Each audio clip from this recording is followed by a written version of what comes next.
Hello, everybody. Happy, what is it, Wednesday? Wednesday? Yes, today is Wednesday. And I am so excited for what I think I have naturally, organically have made the IG Live Talk series, the content production version. So the last IG Live Talk that we had, shout out to Jasmine Flowers from Atlanta. I've been getting a lot of my guests from Atlanta. Shout out to the A.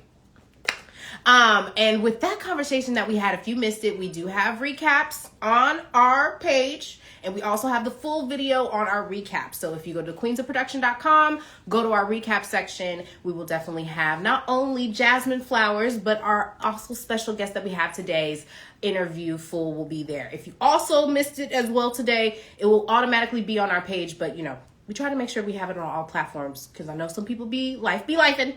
So we just make sure that you guys have all the knowledge and the information. But from our last conversation with Jasmine Flowers, we really kind of dive deep into content production and how it's now become like the new era of storytelling. And of course, we already knew social media was already in the ranks coming into the pandemic and everything when it came to news, entertainment, all the things. But I think it is now taking over to the point where it's becoming competition for TV and film.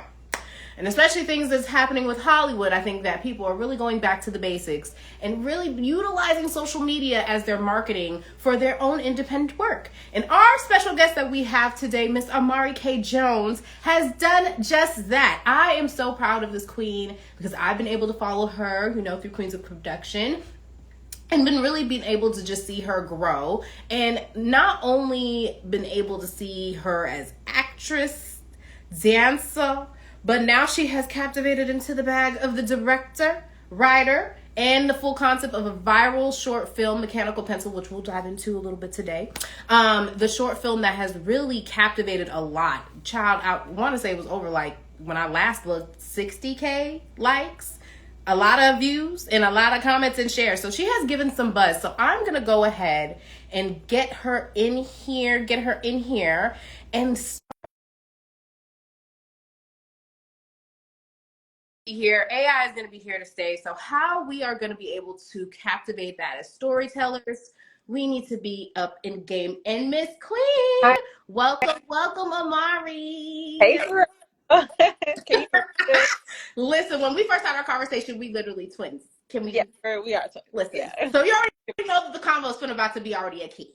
So Yes. before we dive into it, let me just say I'm proud of you. Thank Because you have not only just was like, forget it, I'm going to independently do my own thing. It has been hugely supported. So let's give your flowers to that, okay? Because I see nothing but huge things for you in the future. So without further ado, let me go ahead. Amari, can you tell us where you're from and what made you decide to even first, because I know you have so many hats. Yeah. Let's go into the first bags. Okay. Actress and dancer. Yeah. What made you decide to get into those two bags first? And maybe give me your favorite show, because I know there's always a show or something. At least I know for me, shout out to John Singleton, rest in peace. Most of his pieces was an inspiration for me and what got me into TV and film, and also other things, comedy, back in the day with Def Comedy Jam. But for you, what was your start? Ooh, okay. So I was a dancer first. Ooh, yes. I love a dancer. Shout out to, first of all, shout out to all the dancers, choreographers, because y'all need love. Okay. So what made you become a dancer first? Well, I started dancing when I was 3 years old. Okay. So I just kind of fell in love with it. And then I remember I literally was dancing up until middle school. And I remember I was a part of, I was at Dance 411 at the time. And so if you know, it's a big old dance studio in Atlanta. Yeah. And I was at summer camp, and the lady was like, I don't know. She told my mama, she's performing. Maybe she should get into acting. And so I ended up auditioning for Tri-Cities High School, and I got in. And I don't know if you don't know about Tri-Cities, Outkast went there, Candy Bird, Tiny, listen, the most famous of the famous in Atlanta was there. Yeah, exactly. And so yeah, and so that's where I did musical theater, and so I sing just a little bit, yeah. I love. Not too crazy. But yeah, I started doing musical theater, and then I started doing like dancing and acting and just merging the two together. And then my junior year I had booked a TV show called The Quad. And that was my first introduction to like actual production. Like because it was with BET, and I was like, oh wow, like, and I remember like I was sitting in my trailer and I was like, wow, this is crazy. And I looked to my side and I was getting my hair and makeup done, and Anika Noni Rose was right there. Like it was crazy. And I mind you, when Princess and the Frog came out, like I was like, whoa, like Icon. Legend. It felt like a full circle moment. And so that's kind of how I really, really got my start. And then and then I ended up going to SCAD, and I ended up going to like a performing arts college too, like an art college, you know. Yeah. And that's when I really fell in love with like truly the behind the scenes of it all. I was an intern in the casting department, and I was just seeing, and also like I just felt like, I don't know, like I wanted to see more films done for my people on campus, because it was a predominantly white school, and I love my school down, but the nature of the beast just wasn't enough of us being able to like produce our own stuff and everything. But then I caught that bug of like, oh, I want to create, but still I was like, but you at school for acting, so keep that to focus. But also like my best friend Justin, we always talk about like there is beauty in being a multi-hyphenate artist, and it's okay if sometimes you need to like, you know, take a chill pill and like dive deep into directing or producing or dance or acting. Like there's beauty in that, and that's okay. And I felt, because even now I don't dance like I used to, and sometimes I feel that I'm like, that was like one of my first loves. Like why am I like pulling away from it? But I'm just watering my garden, like I'm tending to the field, you know what I'm saying? I'm every single thing that God has called me to do. And even over mechanical pencil, I was like, God, I pray you do exceedingly abundantly above all else, right? And like that's what, and you see me glorify like God in it, because like I would not be where I'm at. I would not have the talents that I have if it wasn't for God, the people I have met, and all that stuff. So I know I kind of segue. I don't know if I'm answering your question. That's just where my brain is going. But oh no, you did. Yeah. Okay. Period. But also, I just want to say, you know, as far as the dance industry goes as well, like I remember I was 18 and I went to LA, and one of the directors, like I did a monologue, and he was just like, you're great, but like lose 20 or gain 20, right? And yeah, because like it was the thing of back then, I guess it's probably still is, but like they don't want, because I'm a mid-sized girly, you know what I'm saying? And I remember feeling so small and like not feeling like good enough in dance, not good enough in acting, feeling like my size was going to stop me from getting booked. And like also I feel like another reason why I ended up creeping behind the camera, you know what I'm saying? But now I have to put it out, because there's some girl that looks just like me, right? That don't feel like she's beautiful enough, that don't feel like she's good enough, that needs to see me step out in front and behind. And when I decide to pop out, I will. And when I want to be a girl boss behind, like all of those things. But I realize that it's all just a part of my testimony, and somebody needs to hear it, somebody needs to feel it. And I'm rooting for everybody that has ever had an insecurity or ever felt like they had to retreat in their voice because of anything, right?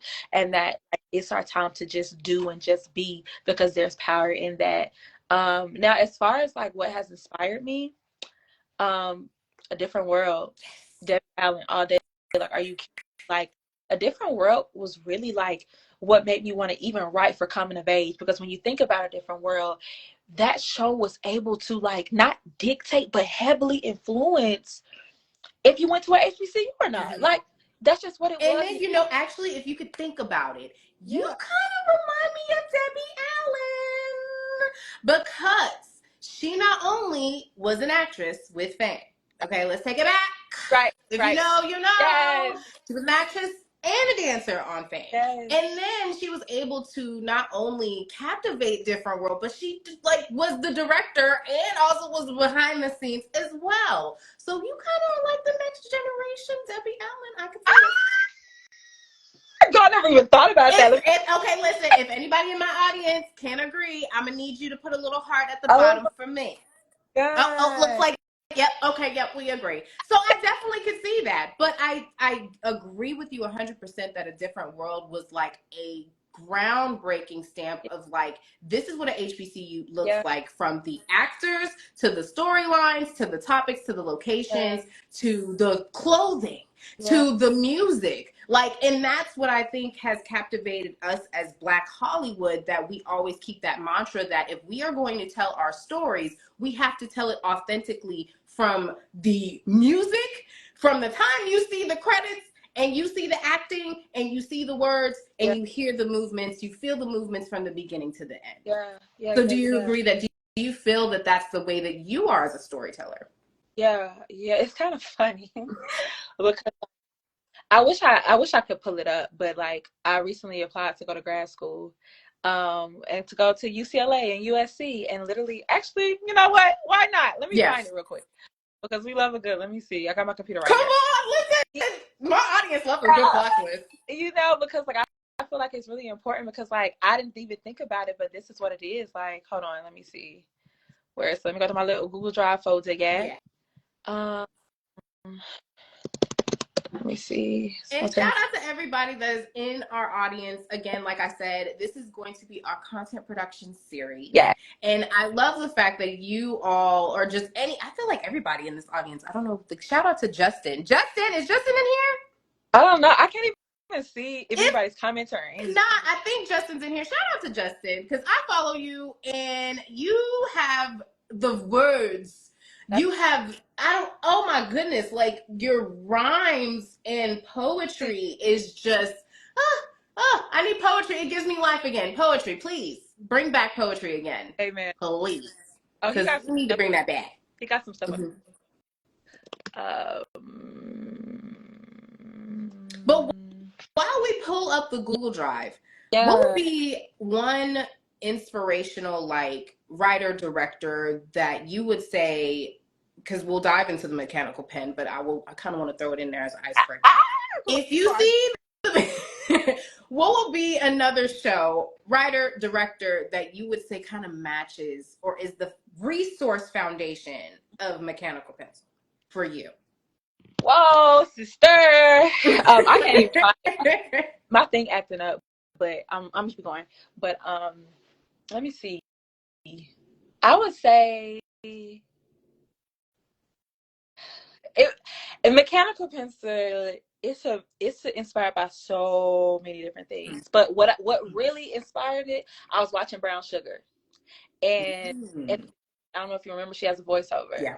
And when she's little, and I forgot who was rapping. I think it was like, I can't even. I'm blanking right now because I'm a little nervous. Yeah, but she talks about how when she first fell in love with hip hop, and it's when they're in like the park and you see the boys like in the slow motion and they're rapping. She's like, man, that's hip hop. That's when I fell in love with hip hop.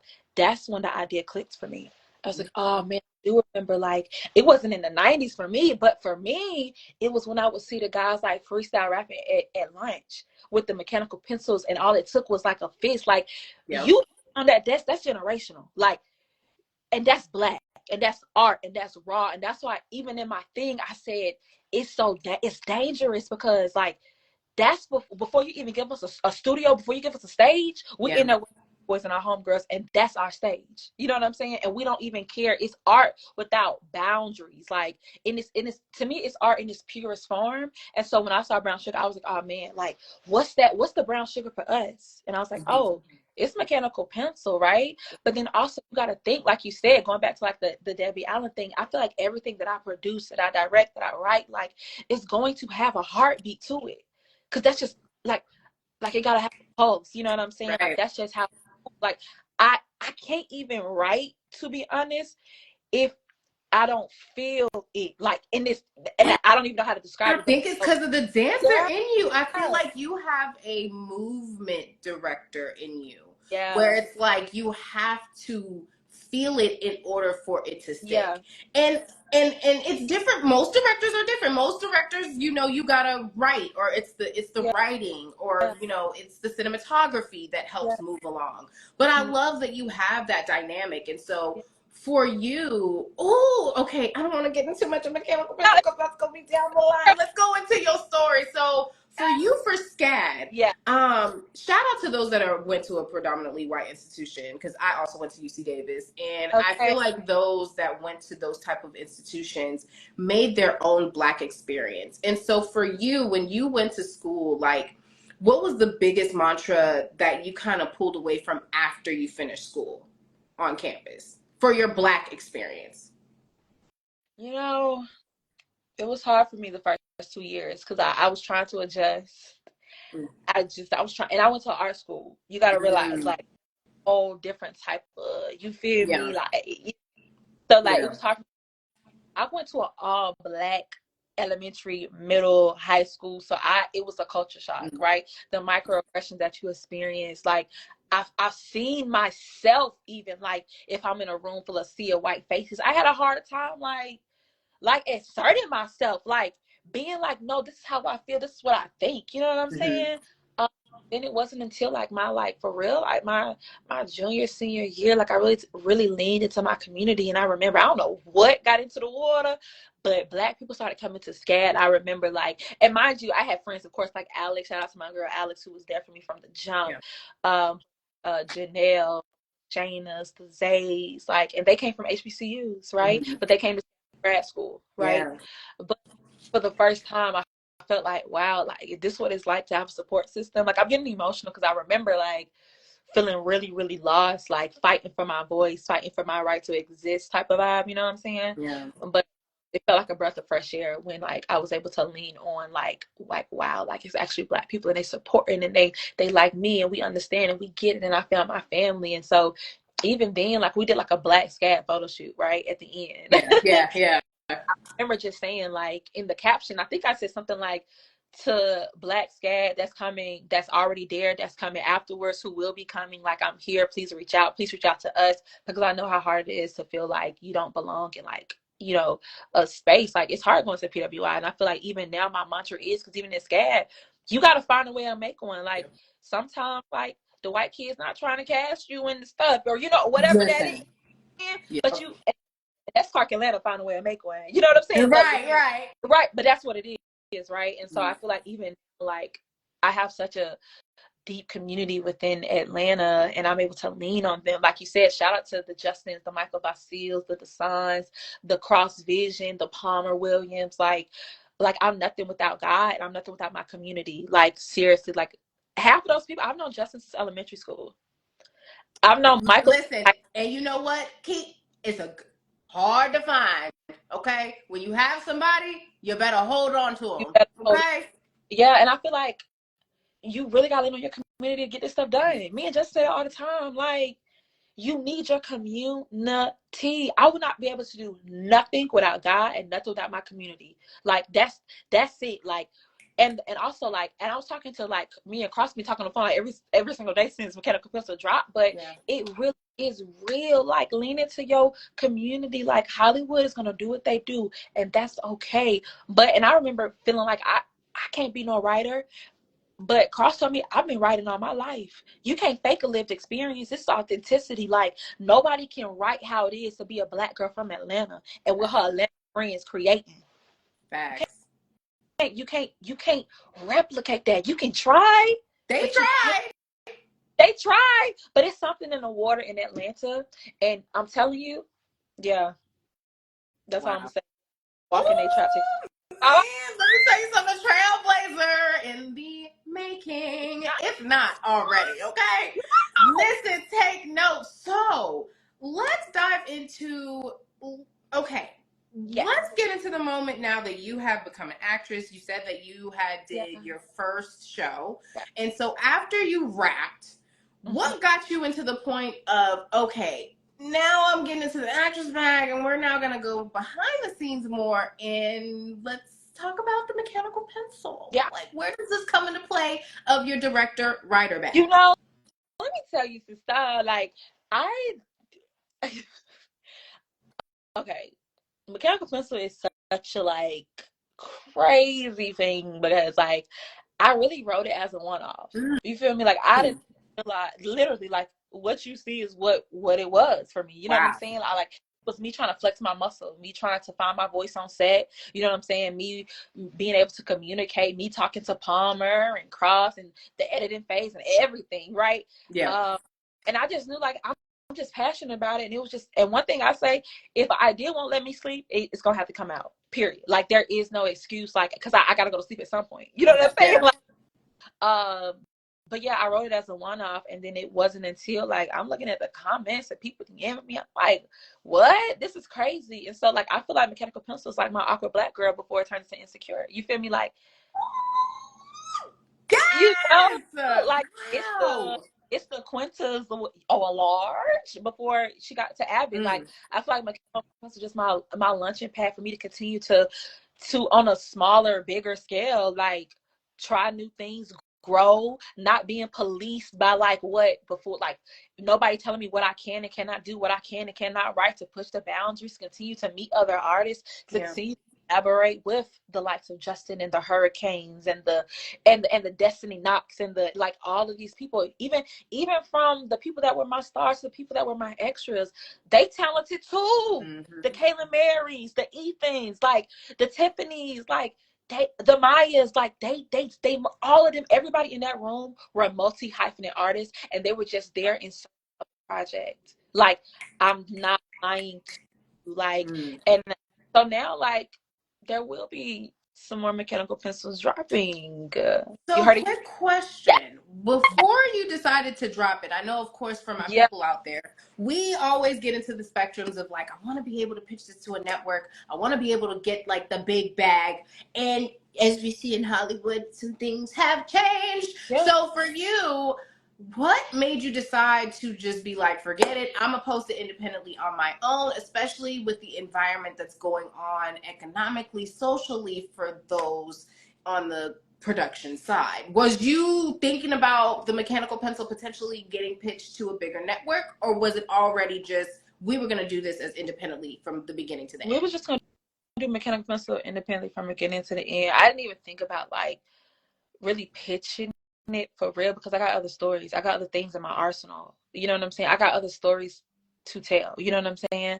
This was just like, we passionate about it. Y'all down? Let's shoot it type. You know what I'm saying? Yeah.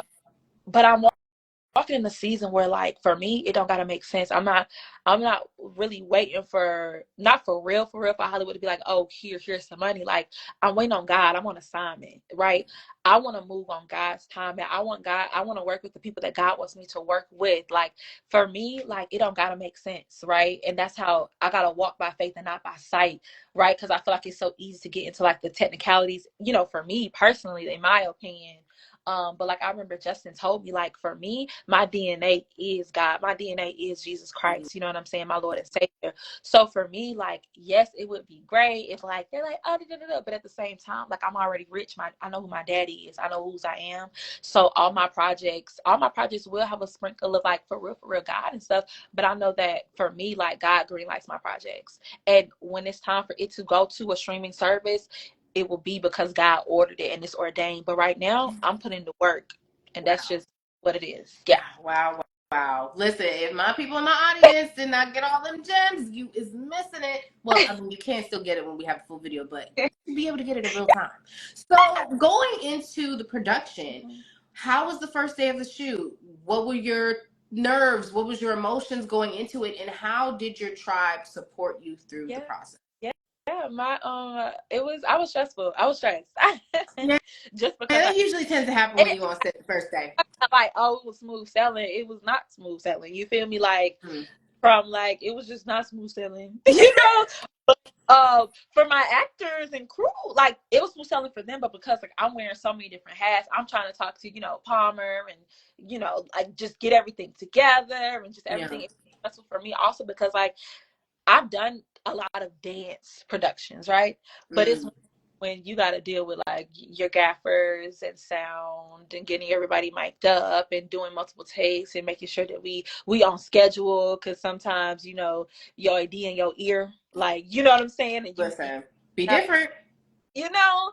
So it just, I feel like, but at the same time, I feel like it's beauty in the struggle. Like, we was laughing, it was bloopers, you know what I'm saying? Like, it was really like a really great set. But for me, because like I'm learning how to, like, I'm still learning, and like that was my first time even trying to fully run a set, but I think I did a beautiful job, you know what I'm saying? Yeah. But at the same time, I know that like I was a little stressed, we was pressed for time, but it ended up being like beautiful. So yeah. Well, it looks like you have, from one of your actors, Justin, from an actor's perspective, it was the most fun set that he has ever been on. So it looks like you did a wonderful job. Thank you. I can't even see the comments, so I'm so sad about that. But thank you. You know, Justin might be able to see it. Well, it looks like here we also have Ocean LJ. This is Black Excellence. So you're getting some love. You're getting some love. So while on set, for someone that maybe needs, well, of course, since we're all going independent, we're going to always have this first day experience. What would be one advice that you would give to someone for that first day on set for your project? Because it's different when you're somebody else's project. Oh, yeah. Let's see. Be ready to play. Be ready to play. Like, that's a good one. I don't know, I come from a theater background. Shout out to SWAG, shout out to Southwest Atlanta Arts Center. Listen, shout out to everybody that has a dramatic arts major, okay? Because, listen, when we make a will, we make a way. Yes, we do.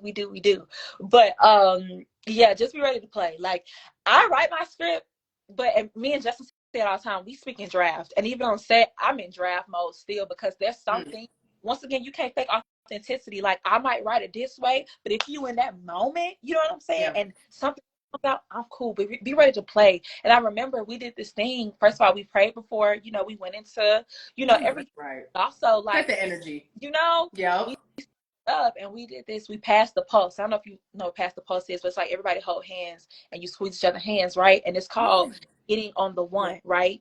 And then we do this thing where it's like, I'll be like, I'm fired up, you fired up, and then you point to the next person, and it just keeps passing on until we say we fired up, we fired up. But that comes from that theater background. I feel like how when you on like a lot of like big time major big budget sets, right? It is an ensemble, and we gotta get on the one, right? And so I feel like on my set, you just gotta be ready to play. You gotta be ready to be in an ensemble. It's a tennis match. You know what I'm saying? When I'm down, you pick me back up. When you down, I'm right here. What we doing? Boom, boom, boom, boom, boom. Like, I just like you got to be ready to play, because like that's how we run the set. I'm a very like I'm a dancer. I'm a theatrical girly. You know what I'm saying? Like, this is how we operate. This is how we grew up, right? We grew up devising. We grew up, actually, I forgot to even mention, like, every summer I would go to Southwest Arts Center, like, during high school, and Justin was there, Michael was there, and all this stuff. Michael and Justin, two people that were in mechanical pencil, we grew up devising, literally. We would like take 4 weeks and make a whole play and put it up and show it. Literally, right? So you got to think about, I'm coming from that background, right? That's why when you even see mechanical pencil, you see Justin like kick, right? You see Hurricane and King Everyday dancing, right? It's a lot going on, because to me, that's what art is. Like, it's a lot of different things you got to catch, but we here, we still on the one, right?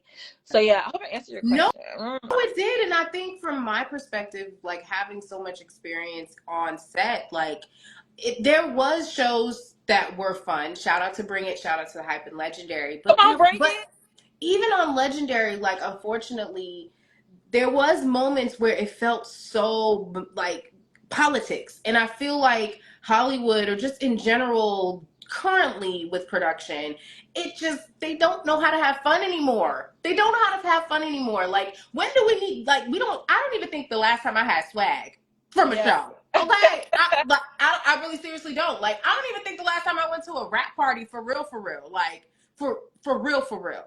So, you know, we gotta get back to like being in one in community, because these are the memories that we have. Like, being able to create a production should be fun. It should not be stressful. And shout out to you for being able to go back into your theater bag and making your environment fun for your actors and fun for your crew, because they'll be able to execute what you want when you make the environment a safe space, a fun space, because then that's when ideas start to bounce off. And so when you once made that safe space, how was it on set for you? Like, just give me some of, like, maybe 2 of your favorite moments for on set that day.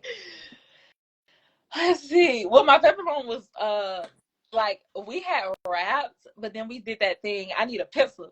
I need a pencil, dog. I need a pencil, and it was so, Okay. see everybody Yeah. up and saying it, and everybody was just happy, and it just felt like a lot of camaraderie, right? And then another one, just I don't know, like I feel like it was a lot of like really really fun moments. Like even when I was like stressing out, I remember just peeking over and I see them freestyle rapping, right? And they was like in the pocket with it, and they just playing, and they like that's like honestly, I was like, dang, we need to record that. You know what I'm saying? Yeah. But I love seeing them like they felt comfortable enough to let while we production trying to work crew they felt it to take the time to make art, Yeah. right?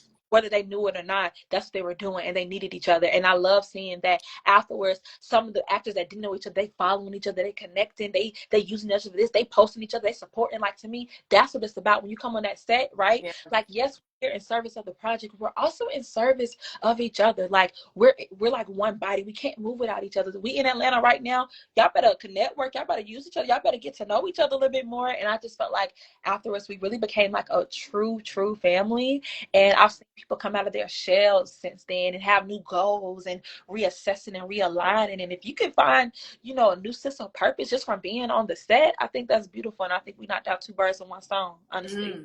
I feel Yeah. like you wouldn't be able to because everything was just in so like full moment. Like you were just able to blossom some stars. Shout out to you, Real. It looks like we have here Ari. Sorry if I'm butchering IG handles. Aria Morix. ARIAMOURX. It says people don't know how to express themselves. They stay trying to portray an image that is not them. So listen, she took some notes in the gems of you have. And so, biggest question that I have for you is once you posted it and Yeah. you saw so many numbers of reactions, Yeah. what was maybe the overall consensus that the audience loved about your project? I I know would it say, was so many that they probably have said some little tidbits that you're like, oh, okay, but what was maybe the overall consensus that you noticed from the comments that like people were like, oh, this is like you bringing back this, or like you're yeah, bringing, yeah. that type of Yeah, thing.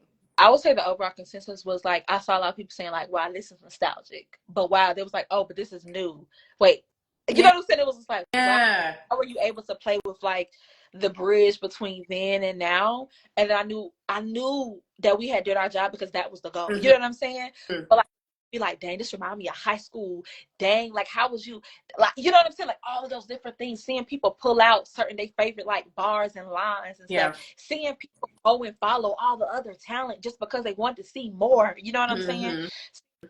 Oh, like, can we get more? I want to dive more deep. Like, da da da da da. Like, I feel like the overall consensus was wow, this was nostalgic, but it was new. It was refreshing, but it was authentic. It was dope, right? Yeah. And once again, like, there's not a lot of like I feel like certain projects they hint at it, but like this was like for me like I saw people be like, oh wow, this is a really authentic portrayal from like from the clothing to the right to even how the shot list was to the color grading to everything. Like I think it all just came together so beautifully where people was able to pull out those certain nostalgic factors, which I wanted. I remember this one lady said, oh, this remind me of Brown Sugar, and I'm like, see, girl, they remind.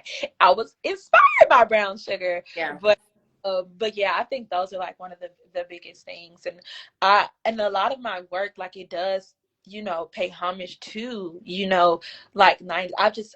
I'm in love with everything 90s just because I feel like that was a time when it felt like the stories were so personable, so true to what the Black experience was, what the Black experience in America was like, and we showed up authentically. That's when it was for us, by us, for real. You know what For I'm saying? real. And everybody knew each other. You had House Party, you had the different worlds, you had Martin and the Fresh Prince of Bel-Air, and then you do that flip, right, and you get into the early 2000s, you hit ATL, you hitting Drumline, and then you keep going further and you hitting Stomp the Yard, like it just kept and somewhere along the lines it started to get a little bit too artificial and kind of fake, and we got to get back to like our Yeah. roots. You know what I'm saying?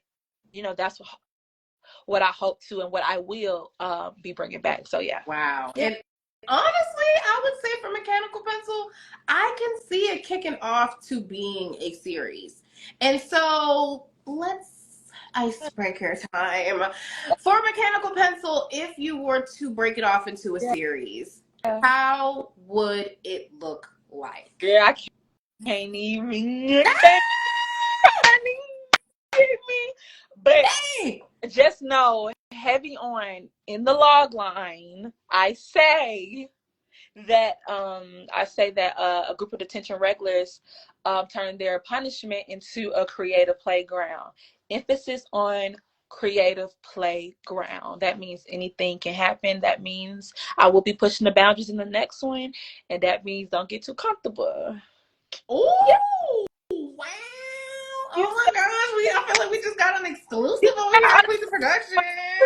Yes. Wow. And so for you, you know, because you did say that you stepped away from dance, and you know, you really kind of been captivating more on the production side. Mm-hmm.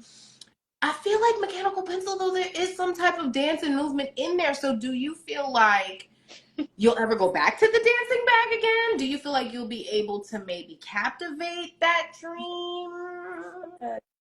Like I said, it's in my toolbox. That was from a time when I was you know, struggling within the dance industry and struggling within myself, and I still have those issues, but trust, like, it's going to come back. Like, that's what I'm saying. I got other stories, other stuff that I'm writing where you will see me step into that dancer bag and acting bag and director bag, and it's gonna all make sense. Mechanical Pencil is literally, I'm giving y'all Easter eggs, but there's something coming, and there's something brewing, and when it drops, you're gonna be like, oh, this is why Mechanical Pencil had to come first. Wow, yeah. Wow. Listen, I wish I had some like bomb drops, like and so the biggest important question that I have for you is, shout out to them, they're saying that it's a really good interview. In regards to content production, so we're seeing, again, social media really be in the forefront of helping a lot of our freelancers and independent storytellers to be able to just tell their stories. And so for you, what do you feel like is the pro and con of content production in regards to marketing your own projects? Do you feel like it's like a good thing, or do you feel like it's going to be like you know, like a kid at a candy store? It's going to be like too good until something happens. What, can you say that? Say it again, sorry. Yeah, so content production, how, like, for instance, when you were able to post Mechanical Pencil on social media, how you saw the ratings. Now, most people would think, oh, you post on YouTube or go to Netflix or all the things to get the traction. Mm-hmm. And so for you, where do you feel like it's a good thing to post and have like things like content production to support independent storytellers for their projects and putting it out there for the audience? Do you think it's a good thing, or do you think that it may turn to be a bad thing? I know for me, for instance, I'm always in post-production, so I'm always dealing with clearance and fair use. And what I'm starting to deal with is like people pulling a lot of stuff from YouTube to use for their projects, but then they can't really air date it because now they're getting on the back end a lot of stuff that they can't use. Yeah. I think my opinion is that I think it's a great thing. I don't think it's a bad thing at all. Mm-hmm. I think that back in the day they didn't have social media, so it was a lot of gatekeeping. You know what I'm saying? I think now people are able to see the content that can be created when you hold the keys right in your room, you decide to write. You know what I'm saying? Yeah. And I remember I had somebody was telling me like I need to start writing and try to put it in like these film festival markets. And I think that is so beautiful. I think you write for film festival markets, but then you need to write to put some stuff out while that stuff is in film festival market. You know what I'm saying? Like you can't put out stuff, right? Yeah. But and that's why I'm not even putting it on YouTube. Like, it's right. That's why in the caption I literally said the short film is out right now on your FYP. When I dropped the teaser on TikTok, people was like, well, when is the actual film coming? I said it's dropping on Friday, free subscription on your FYP. You know what I'm saying? Because I'm cutting the middleman out. It's me and you. It's intimate. I'm dropping for you. You know what I'm saying? I'm not asking for money right now. The money's gonna come. It's already done. It's already done. Everything that is supposed to be mine is already mine. I just gotta keep working. I gotta stay the course. I'm on assignment. We don't chase money. We chase purpose. I'm chasing purpose. The money's gonna come later. Right now, I'm here because I'm here to put out my art. Right? Yeah. And so content creation is like, this is the most liberating thing that I can do. is to be like, oh, you know what? Yes, I produced this. Yes, I write this. Yes, I had me and my friends. We came together. We made this happen. And yes, I'm going to share it with the world. Now I'm moving on to the next project. I'm moving on because you don't know who's watching. Yeah, because we looking at the people that got the blue check marks and got 1,000 followers. The people that really got the keys and everything else, they barely got Instagram. Listen, or they got ain't even got a photo on the page, so but got all the connections. You don't know who's watching. You don't know. You don't know who's watching. You just keep creating. That's our job. We're content creators. We're writers. We're not limited to just waiting until streaming services give us the green light. We're already green lit. We're already green lit. If you got a story and you're like, and it won't let you sleep, that's already a sign that God is saying, God digitally downloaded and said, green light, let's go. It's already done. It's already written. Let's go. Hello. It's already there. So for me, it's not a bad thing. For me, like, once again, like, I'm not sure. I don't know where my career is going to take. I don't know if I'm ever do the film festival market, because I'm not trying to hold on to my stuff. Like, I think it's a beautiful way to go through the film festival market. But for me, I'm just putting it out and I'm moving on because I don't even know. And since Mechanical Pencil dropped, I've had emails. I've had DMs from people I wouldn't think would DM me, from companies, from brands, from people I didn't think would. You feel what I'm saying? Wow. So sometimes you don't even got to wait until, like, it's like, oh yes, you got into this film festival show. Everybody's on the internet. Everybody waiting to see what the internet doing. More specifically, everybody waiting to see what Black people finna do. Clock it. Because ain't no reason why Risa Tisa, she with one of the top talent agencies in the world. And I need her project to come out now. Where is it at? And that was on social media and went viral. So we got our finger on the pulse. We just gotta trust the pulse. So we gotta trust our faith. We gotta trust our creator. Like, sorry though. So for me, it's not a bad thing. I know other people might have a different opinion, but for me, I'm with the people right now. So that's just the route I'm going. So yeah. Wow, that is deep, because you know what's interesting? Yeah. Some people do get scared in that biggest fear of, they want to go into what we're so used to, but there's so many ways to distribute your storytelling and all that stuff. And as long as you have the trust in God, and I don't know what my other people believe in, but I know in this house, Amen. we are a Christian household. But we make sure that you have your community, you have your support, and as long as you have that, now I feel like this new generation of storytellers are like, I'm just trusting and believing in it, and I'm going for it. And I think that it inspired me, because I was just like, wow, like, to the fact that you said it was a one-off and you were just like, I'm just go for it. Some people don't even have their projects even down on paper yet. So kudos to you. And so for you, where do you feel like the future for you as a director, and not aside from Mechanical Pencil, but just overall future projects, where do you see for the future for you? I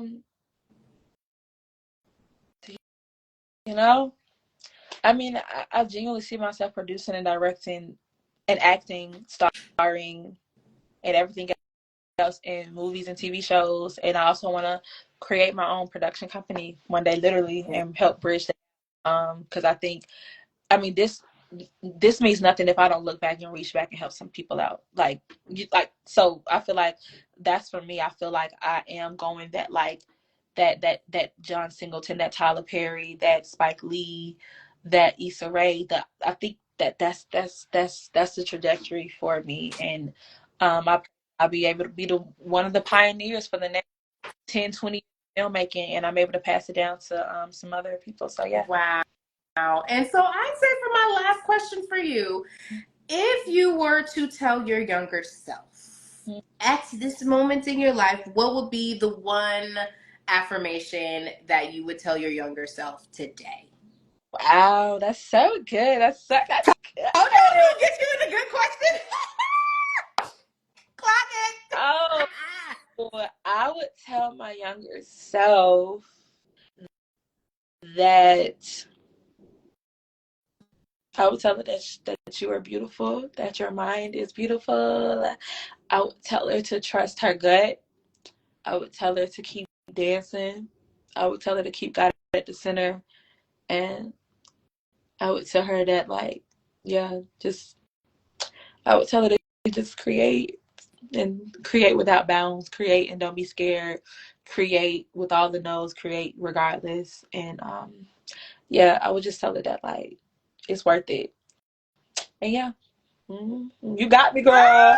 You got me. You almost got me, girl. Oh. Well, I'm such a blessing and a joy to be able to chat with you, Amari. You are a future filmmaker. I see so many huge things for you, and again, shout out to you for not letting nothing gatekeep you in dropping Mechanical Pencil, and the reactions that you've gotten hopefully can be able to fuel you into making it not only the hugest series for not only your talent that you had, the crew, but the community that is really in need of something like this. Like you said, you really were able to kind of power through a new way to bring back nostalgia. And I think that being able to do that I see like a prom version of this. I see like Time Out, where it's like the kids at the playground in the sand type of thing, with the back of the day with the kids. Listen, if you gonna do it right, okay? So I'm so appreciative for you, Queen. And like I said, thank you to everybody that has come in to tap in with us on our IG Live Talk series for our content production special spring series. And so I would say, how are we able to follow you? Where can we follow all your projects, and where can we take a look? Yes, so you can follow me on Instagram at amari.k.jones, and then you can follow me on TikTok at 90s, and that's 90s live Mari. I see that my mentor is watching, so I just want to shout out to Miss Kimmy. She's been through it all. So I just want to shout her out and say I love you and thank you for sticking with your girl through all my. Nice. And what is next steps for Mechanical Pencil? Is it still going to only be on Instagram, or what is the next future for the series? You know, it definitely will be on Instagram and TikTok. You know, I'm gonna do a little series. You gonna give it to the crowd. You gonna give it to the girls. I'm gonna give it to the girls. Yeah. Okay, well, we better be waiting for it. Listen, I got my pen. It ain't Mechanical Pencil, but I got a pen. Yes. Can I join? Yes. You got ta-ta-ta. I can do rat-ta-ta-ta. Yes, girl. Listen, well, audience, it's been a joy to talk with Amari. Make sure you follow her. Make sure you follow her project and thumbs it up. Keep getting the likes. Keep getting the love. Share, so we can be able to get it in Tyler Perry's plate. Or maybe, Lena Waithe. Hello, or somebody. Sorry, Chandra, somebody. But it was such a blessing to talk with you, and hopefully we be able to continue to support you. We will continue to just keep sharing your projects, and like we always say, make sure you just continue to do your dreams. I know that with everything happening in Hollywood, the fires, everything, it's just been a lot going on, okay, with America. But don't let it stop you from just storytelling, because there is an audience that you said is still watching and may be able to give you the coins that you need for the next leverage of your projects. Hello. And with that, like I always say with QOP, live, love, and create. I love every single one of you. Have an amazing week. Stay safe and create. Bye, y'all.